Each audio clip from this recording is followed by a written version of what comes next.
cardio. Being able to access a high percentage of your maximum force is really what defines athletes that are next level compared to others. Hey y'all, I'm Ryan Devlin, and I am so psyched to share this struggle climbing show pro clinic today with Dr. Tyler Nelson. Tyler joined us last season for our expert analysis episode on training, and now he is back to focus specifically on training finger power. But you know what? We go off on some pretty mind-blowing tangents with regard to max strength, fingerboarding do's and don'ts, and so much more. In this pro clinic, y'all, Tyler identifies common pitfalls and shares tips for beginner, intermediate, and advanced climbers to level up their power. I'm talking about contact strength, fast fingers, all that good stuff. And he also blows up long-held understandings on finger training in general. And he's sharing actionable and simple protocols that we can all implement to save time, reduce injury risk, and level up our training and performance. I'm telling you guys, my mind was blown no less than a dozen times here in this chat with Tyler. And I feel like dozen is the right unit of measurement here because Tyler and I both take our donut consumption very seriously. This pro clinic's made possible by patrons of the show. So if you're a patron, thank you. I love you. You get access to this entire episode, and man, is it packed with the goods. Now, if you're not a patron, I still love you, and I would love for you to consider joining the struggle community. It's really awesome. I can tell you more about it in just a little bit, but first, let's grip down on some big concepts and even bigger vocabulary in this pro clinic with Dr. Tyler Nelson.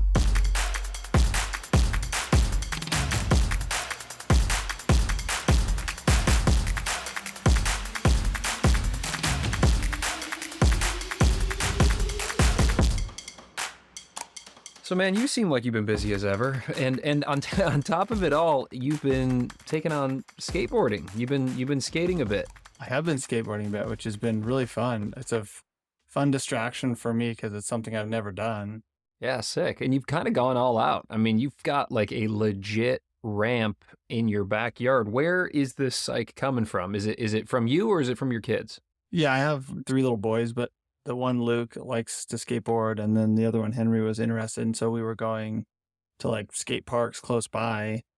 And, you know, for little kids, it's easy to get intimidated by bigger kids being there and not knowing what they're doing. And it's hard to like, you know, build their confidence in that setting. So we just like, you know, my wife had the idea of building a mini ramp in our backyard. I was like, yeah, that sounds amazing. I love seeing you learning those new skills kind of like in real time too, as you post those videos of you skateboarding.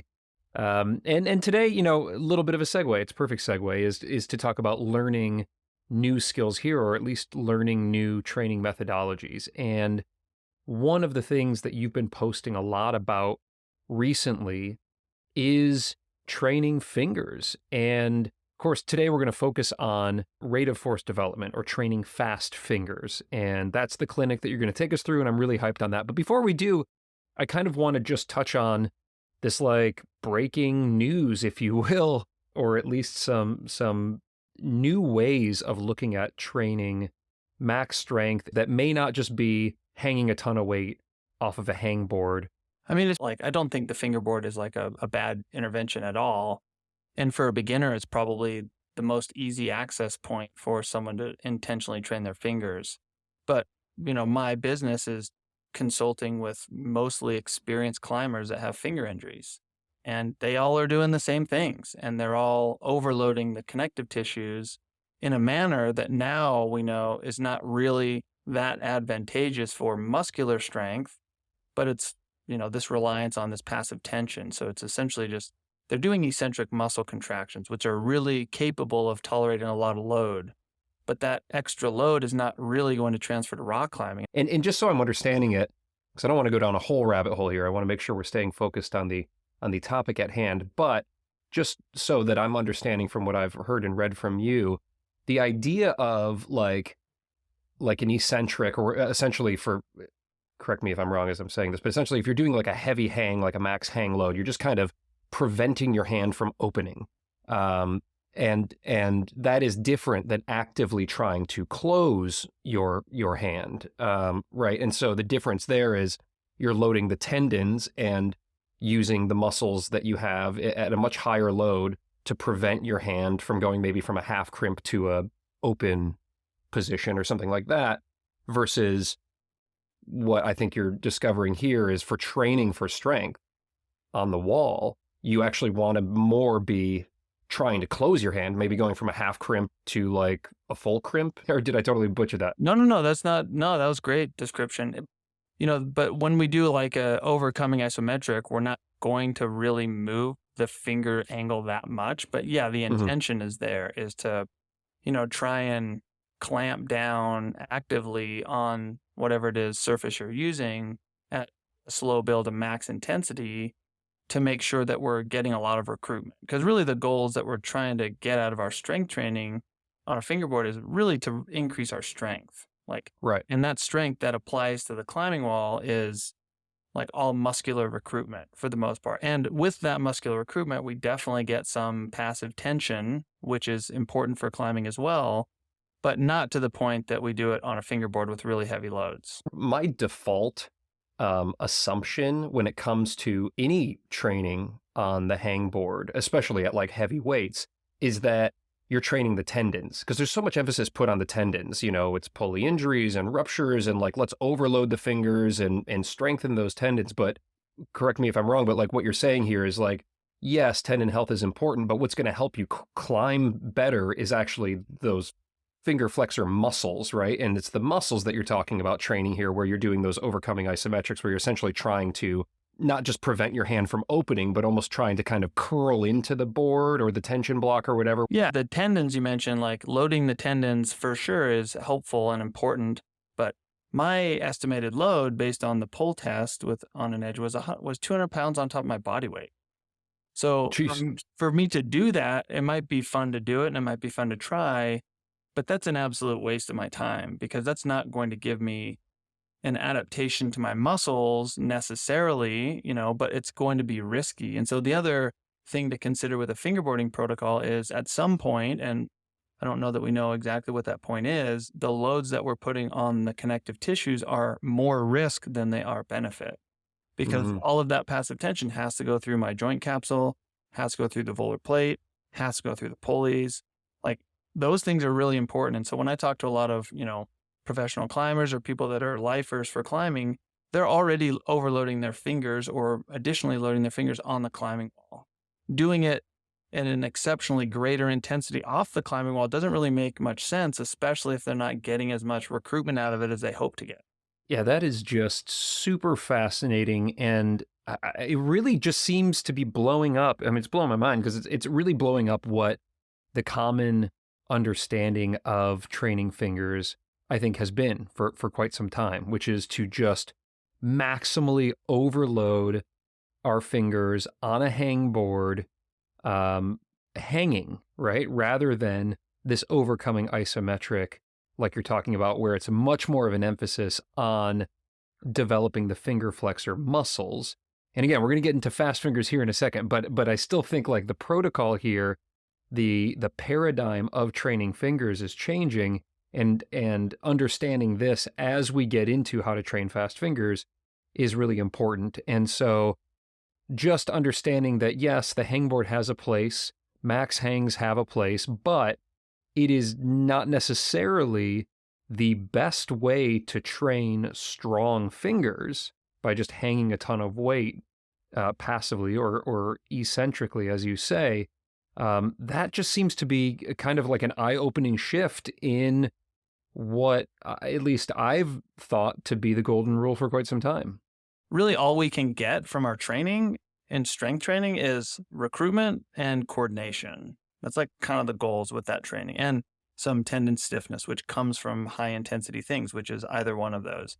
But the thing about like a really heavy hang is there's a component of coordination, and the actual loads that we can hang with are the response of the muscle is dependent on that load.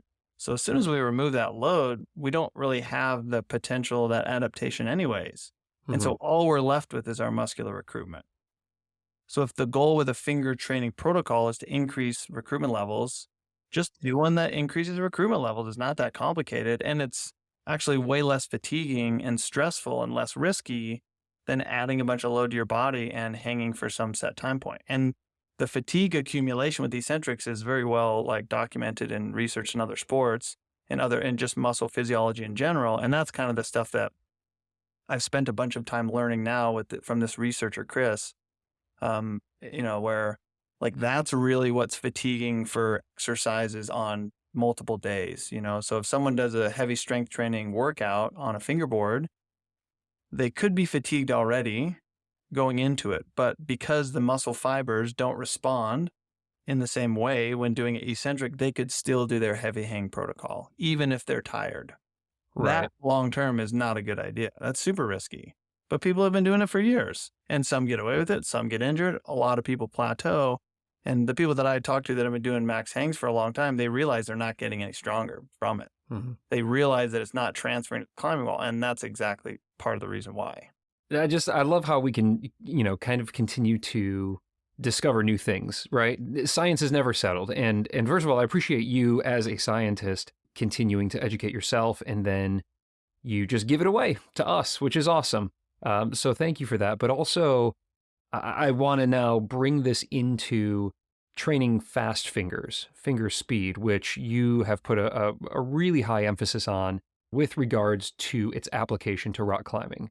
Far more important than strong fingers is fast fingers. You've said many times. Although I think both are important, as you would say. But how can this, what you're discovering now about how we can train our fingers through this overcoming isometric, how does that apply to training fast fingers, or I think as sometimes you refer to it as rate of force development? Is that right?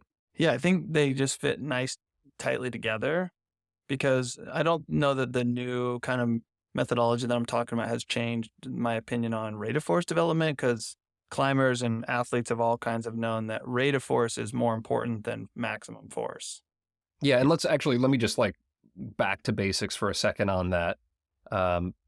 There is a difference, as we learned from Alex Johnson in season 1 of The Struggle, and you and I talked about it in your expert analysis at the end of the season. There is a very clear difference between strong fingers and fast fingers. And as you said in that expert analysis episode, the strongest climber isn't the best climber necessarily. But for those who are just tuning in now and still trying to play catch up here, is there a very dumbed down way for me to understand the difference from your point of view between strong fingers and fast fingers? And then I guess we can get into some training protocols based on the fast finger side of it. So maybe thinking about when we measure maximum strength, people typically hit their peak force in 1.5 seconds. Mm-hmm. So really it's the amount of recruitment that you can get in a couple seconds of time. If we contrast that with something that's faster that you would consider contact strength, that happens in 100 to 150 milliseconds.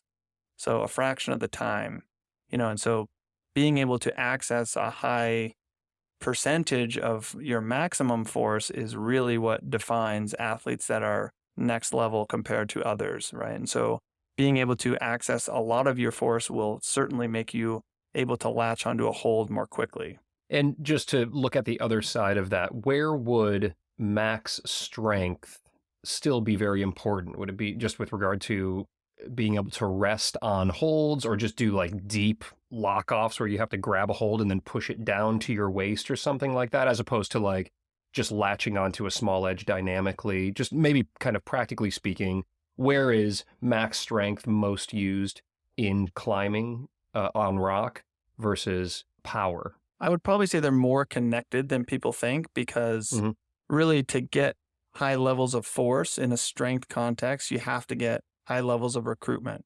And the biggest muscle fibers are the type 2X muscle fibers. They naturally contract very quickly. So that's why a lot of people will notice that getting stronger naturally makes you a little bit more powerful. However, you have to get coordinated at moving at a greater velocity to actually express that power on a climbing wall. And that's where the sport is so much more important than a training methodology. But the other thing that I see happen a lot that we've maybe talked about is a lot of the training methodologies people try and use for power development are too slow, and they're not really making them faster in that context. So they're they're more similar than they are different. So all athletes want to elevate both things slowly, simultaneously over the years. But ultimately, when we get into a sporting phase or we're only projecting, we want to get rid of the slow thing, which would be the strength training. And we want to emphasize the fast thing, because if we do that appropriately with a low enough volume, it'll keep our recruitment very high and our strength won't go down at all. I love it. Fantastic. Great timing too, because we're, at least at the time that we're talking here, getting into the fall season. And that is a perfect time for me and those who are experiencing a fall season right now to start focusing on performance and moving away from the slower type movements into the faster type movements. So let's dive in. Let's get into common pitfalls as well as your tips, your tricks, your protocols for beginner, intermediate, and advanced climbers as it pertains to training fast fingers, powerful fingers. That's what we all want to do. We want to be able to latch onto things, pull hard, and then move on. So let's get into that. But before we dive into the beginner side, let's use you as a guinea pig here.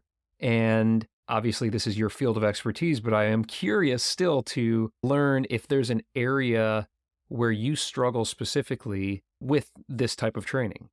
For sure. I mean, not as much now, because now I'm much more aware of, the underlying mechanisms by how this happens. But when I was in my late 20s, for sure, I was mostly a trad climber, which didn't really require that much power output. And so the other thing that is really important for people to consider is if you're a sport climber, and that's kind of your MO and that's what you love to do, that's what you spend the majority of your time doing, or a trad climber, you're not going to be as powerful as someone that only boulders. And so the comparison of those two athletes is not appropriate because the volume is so different and the fiber shifts that happen within the muscles between those athletes are so different. And so I came from, mostly climbing an Indian Creek or Zion, which is not powerful at all, just a bunch of struggling and suffering and hurting, right? And then I would go and try and boulder, and my bouldering was not elevating at all. And that really was a consequence of a lot of volume of what I was doing with the other stuff and a significantly different demand for a rate of force development. So I was not a very good bouldering athlete. And it's easy to get frustrated if that's, someone's background, if they love the adventure part of climbing. That's what got me into climbing. But I was not good at bouldering because I wasn't powerful at all. And I wasn't able to access as much force as I could have because my training was not appropriate. But since I've, been bouldering for the last couple of years, I kind of transitioned and the grade went up very easily. And that really was just a focus on a different component of my training and then overall way less volume. Well, yeah, I mean, that was me in a nutshell as well. Just mostly climbing trad out west, certainly not focusing on power all that much or even finger strength, to be honest.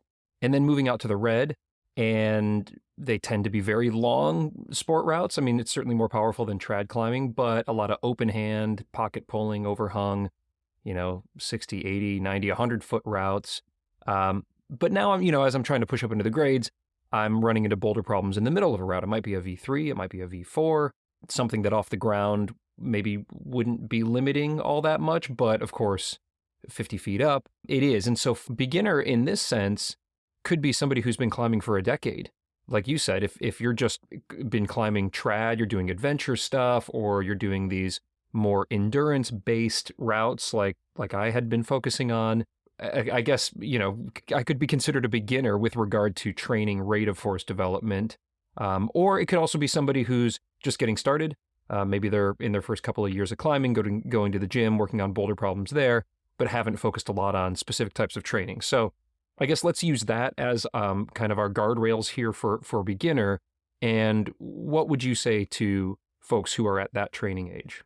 I would say for a beginner, the problem usually is, not enough recovery, having too long of sessions, even, and this matters for experts too, but even, long sessions are more fatiguing than short sessions, even if the intensity is not that hard for the individual, because that fatigue will carry over to, 24, 48 hours sometimes after. And so beginners, especially people that really fall in love with climbing fast, they'll climb a lot. And as they do that, that volume just accumulates and that will take down their highest power output for sure. So their fiber shift in the finger flexors and the forearm muscles, et cetera, will be more aerobic. So they'll learn to be more like enduring, let's say, but that's not very good for rate of force development and power output. So I would Got say it. that's one of the things. And then, spending more time on small holds. Like now the gyms, it's kind of hard if we're really trying to make the fingers, and have a little bit more recruitment.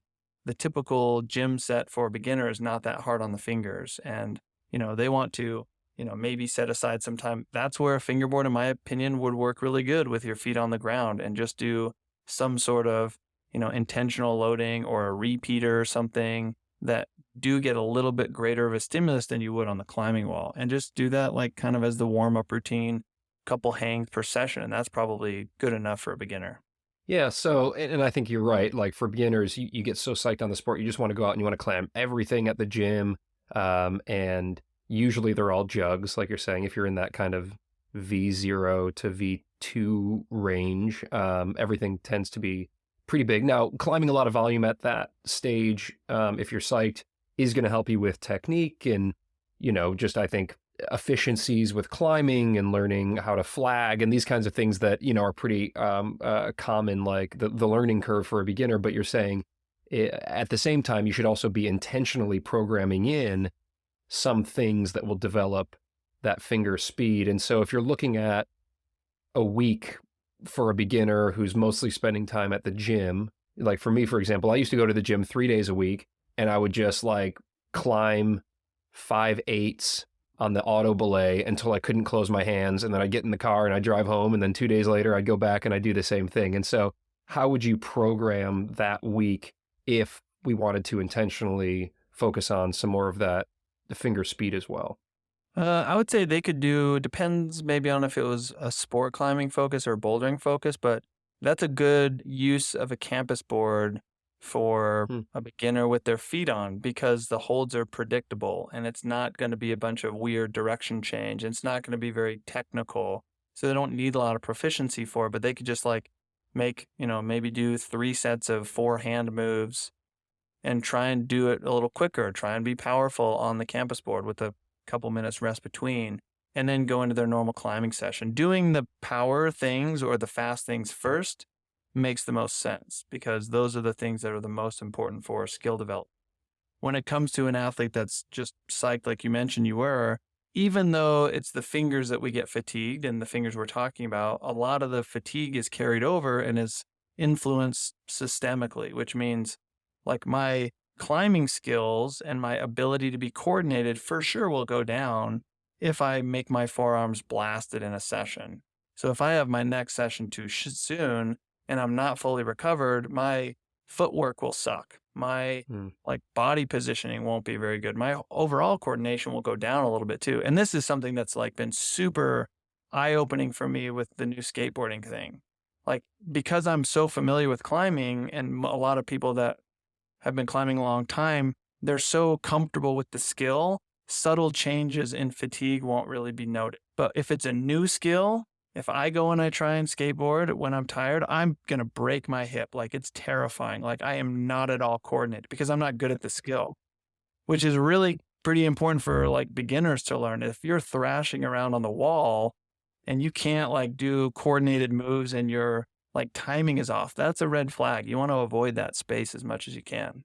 That is eye-opening to understand that fatigue can impact skill. And so is the takeaway for the beginner climber that adding in some of those like feet on campusing or some hangboarding with a focus on, just pulling down on that edge quickly or as hard as you can, just with your feet on the ground, or if you're pulling a block up from off the ground as you prefer, doing that before you would do your normal climbing session. So if you're going to go to the gym a couple days a week, you would just do 5 or 10 minutes of that kind of first, and then get into your regular fun climbing or more volume climbing? Or is there a sense for quote unquote junk mileage there because you're like mixing energy systems?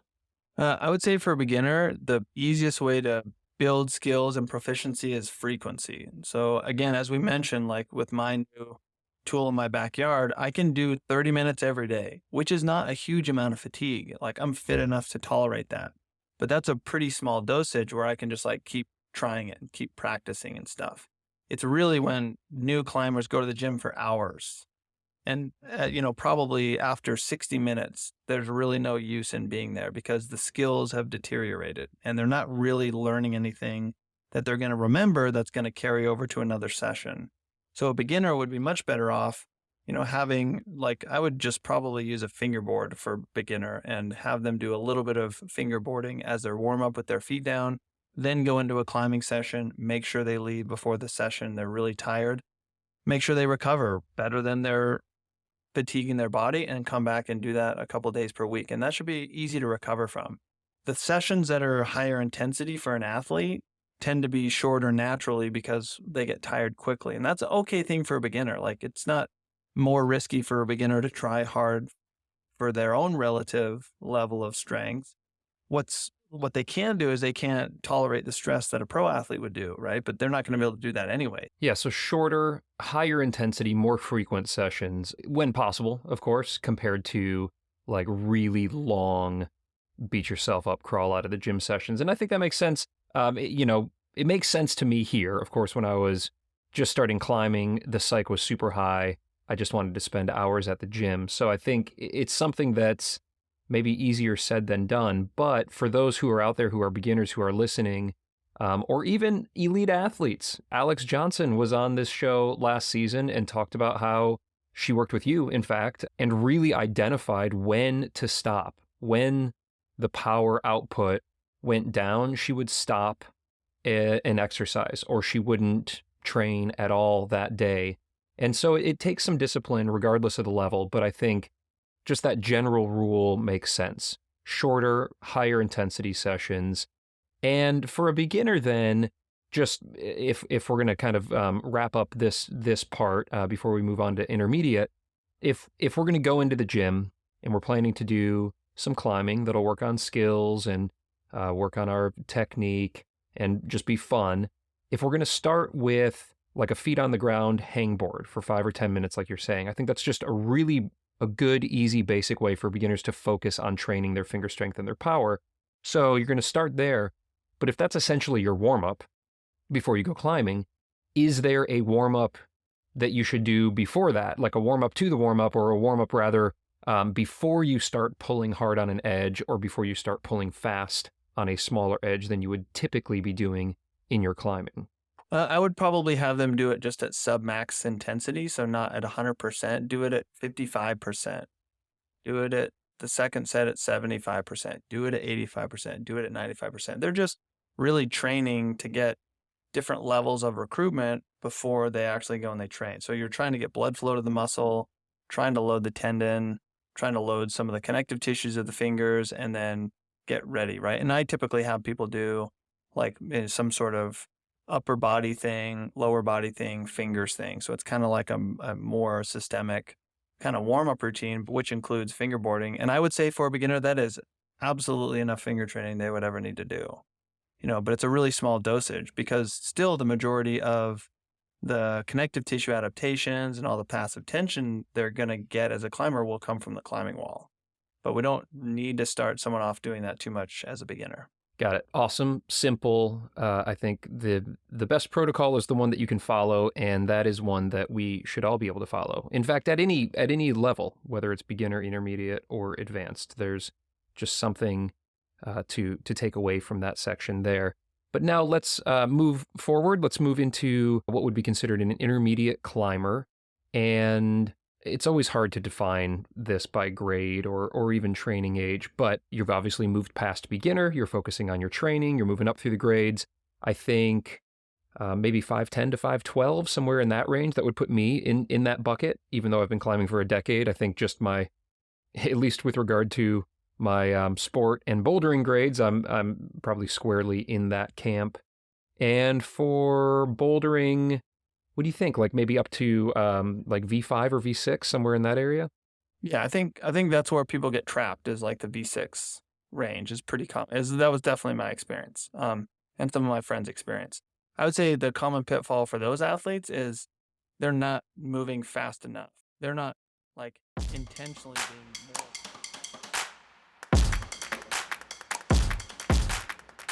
And that wraps up your free intro, your free taste to training power, and so much more with the man, the myth, Dr. Tyler Nelson.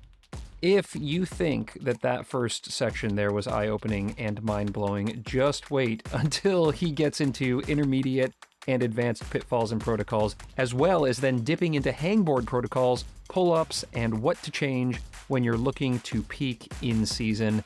I'm telling y'all, I have made huge changes to my own personal training plan as a result of this chat, and it has already made a noticeable difference for me on the wall. So if this is an area that you'd like to improve in your own climbing, pop on over to patreon.com/thestruggleclimbing-show to check things out. For about the price of a cheap beer or a fancy cup of coffee each month, you can gain access to all of the pro clinics, early and ad-free episodes, limited edition swag, and other cool perks. And of course, you can cancel anytime, no worries. So I am grateful for whatever support you could throw my way, working hard over here in the podcast/utility closet to bring you content that will hopefully improve your climbing, but also just entertain you and bring some value to your day as you're listening to me in your car or out on your walk or while you're warming up there on the wall. So thank you for checking that out. And also another thing to check out is that Tyler is offering finger training, personalized clinics through his website, as well as you can book a session with him. So if you liked what you heard here, and you join as a patron and you listen to the full thing and you want to go even deeper, or maybe you just want to stop right now and say, forget you, Ryan, let me just go work with Tyler directly. Awesome. You should do that. He's awesome. You can gain access to all sorts of cool stuff if you become a client of his, and he's also just always sharing really cool and thoughtful stuff on Instagram. So pop over there and check that out. @C4HP is his handle on IG, and also his website, camp4humanperformance.com. That's the number 4, camp4humanperformance.com, to book a session with him or check out all of the other resources that he's offering. So good luck to you with your finger training, your power training, peaking for in-season. I just love the climbing community, and I am going to keep cranking out high-quality content for y'all from here in the podcast/utility closet. So thank you for making that possible. And look, we got more pro clinics to come, some great ones in the hopper right now, along with, of course, regular episodes of The Struggle. I'm super psyched.